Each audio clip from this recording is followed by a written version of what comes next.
Well, we all know the story. Inflation is running rampant. Central banks around the world are trying to navigate this soft landing. Investors, analysts, economists, and the general markets are waiting for more data to try to derive some insights about where things may be heading. Well, over this past week, we got some more insight. We got some meeting minutes from a central bank. The RBA provided us with some information about where they anticipate things will head and gave an overview about a broad range of discussions from household spending, consumption, inflation, the interest rate trajectory. And today we're going to unpack it all. But before we do, let's set the scene. As we know, inflation has run away. It's at 40-year plus record highs around the world. US inflation for the last month was 8.3%, just down from the peak of 8.5%.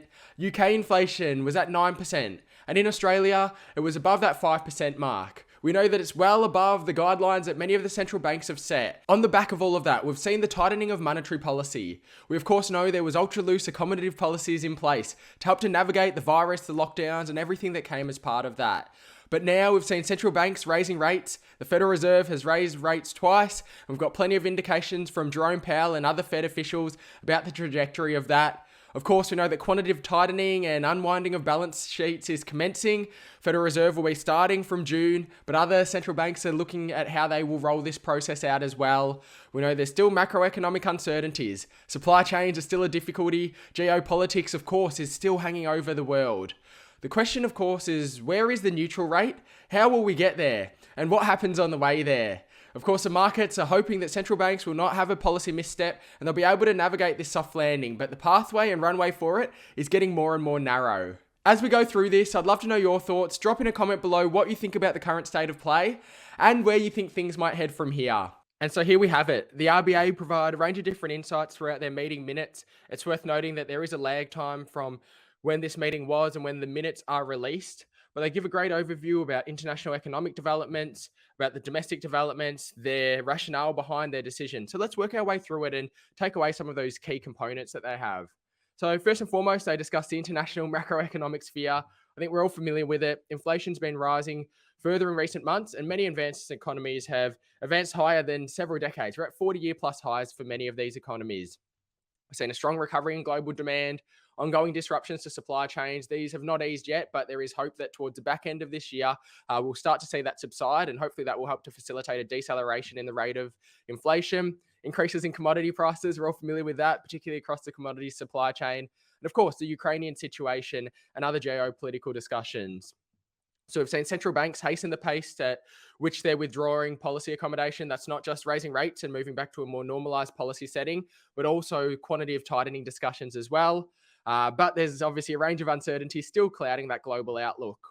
In terms of real wages are wages that strips out the inflation component of it, and we're at negative real wages basically across most of the advanced economies. So we've seen real wages decreasing because, yes, wages are increasing. Obviously, they want to see this tight labor market facilitate an uplift in terms of wages. However, consumer prices and inflation is rising at a much faster rate. We're continuing to see that outpace it.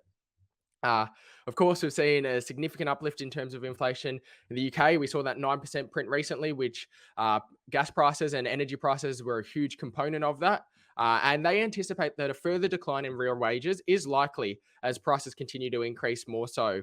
What's interesting here, and there's further insights about it, is the outlook for household consumption. We know that the economic recovery has been really stimulated by a really resilient consumer. They've been able to digest the inflationary pressures thus far. And it'll be interesting to see if inflation continues, how well the consumption will go. We know household balance sheets were resilient, strong, and robust coming out of the lockdowns and everything that happened. But obviously, that will start to be eroded moving forward. So it'll be interesting to see how that does play out. Effects on consumption from sharp increases in food and energy prices are likely to be largest for low-income households, which makes sense, and particularly in commodity importing economies.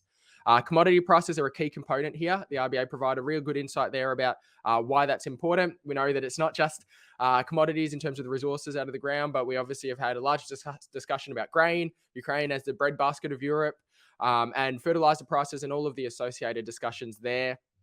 The Chinese economic outlook is still uncertain, particularly with the lockdowns there. And obviously that has implications not just for global growth and consumption, but also the supply chains. So that's something that they've noted. And additionally, as well, there's a downgrade to global growth. So we've had the inflationary discussion, the implications about what that could mean flowing through for interest rate decisions. But now we're starting to get a growth scare. We had some of these interesting insights with earnings season. We know earnings season has been playing out in the background over this past period. We're starting to get some insights into global growth, but really this quarter and the next quarter up ahead, where we'll get some real answers about how that's going to play out. And obviously, this all ties into the soft landing as they're trying to navigate inflation and curtailing that as quickly as possible without, of course, inhibiting global growth and risking a slowdown or potentially, worst case scenario, a recession. In terms of the domestic discussion itself, price pressures were intensifying, upward pressure on wages. We recently had the wages data for the quarter, 2.4%, was slightly lower than was anticipated, a slight miss. Still an uplift, but obviously when compared to inflation, it's still lagging behind there. We know we've got a tight labour market, 3.9% inflation, three handle in front of it. It's a significant number, of course, in terms of the past few decades, and obviously heading into the election there as well. But we're seeing here that when you're moderating the domestic wage increase with headline inflation, 5.1% year on year, trimmed mean inflation, which is the Reserve Bank of Australia's preferred measure, 3.7% there. So that's well above the 2 to 3% band that they're aiming for or guiding for. We get forecasts here about inflation. So in Australia, they're anticipating peak inflation around 6% on a year-on-year basis. Trimmed mean, which is that core component, which strips out the most volatile aspects, at around 4.75% there. And that will be in the second half of the year that they're anticipating. Interestingly here, as supply-side disruptions ease, both headline and underlying inflation to moderate to that 2 to 3% band, at the top of the band they anticipate by mid-2024. So persistent inflation to stick around for another 2.5 years, according to this guidance, or really, two years or so, according to this guidance. Forecasts were based on an assumption of further increases in interest rates in line with expectations derived from surveys of professional economists.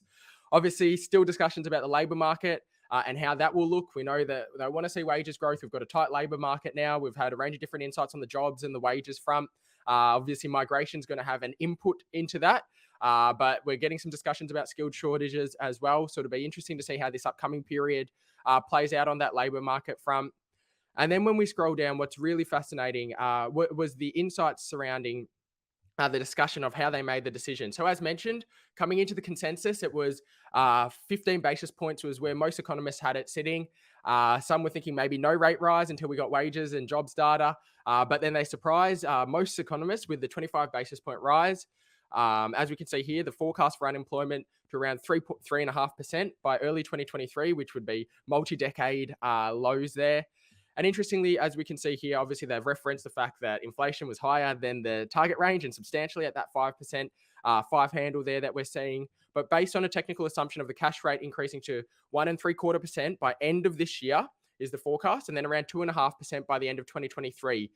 Is that the neutral rate that the market will be looking for? That's what they're guiding for. So it'll be fascinating to see how that all plays out. And then when we're getting into the nuts and the bolts of the decision making here, we can see here, so there was 3 options. So actually a 0 basis point rise or no change was actually not really on the table is what we can see. It was a 15, a 25 and a 40 bips rise that the Reserve Bank of Australia was anticipating. Members argued that the 15 basis point rise from the RBA was not the preferred option, given the policy was very stimulatory and highly probable that further rate rises would be required. We know that central banks generally raise at a 25 basis point increment as well, and they reference that here too. 40 basis points actually had an argument, which was a fascinating one. And the bond market had a bit of reaction to this discussion when this came out. But the members agreed that the preferred option was 25 basis points.